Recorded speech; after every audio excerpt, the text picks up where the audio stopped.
Panama chief engineer to join on board with our cement carrier vessels as soon as possible with a 6 month contract, and the salary will be 5,500 US dollar per month.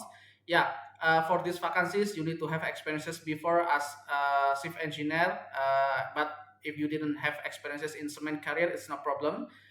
Because we are accepted also in other type of experiences like general cargo, tanker or container, and other type of the ships we are accepted also. Yeah, but it will be better if you have experiences in cement carrier before. Yeah, for these vessels, you will on board 6 months contract, and we didn't need English for these vacancies because not all on crews in this vessel is using Spanish, coming from Spain and other nationalities in Latin America. Yeah, this you can send your application to our email, or you can put it directly to our database. We will provide you this information in this video description. And please like, subscribe, and share this video to your friend in Panama. Bye bye.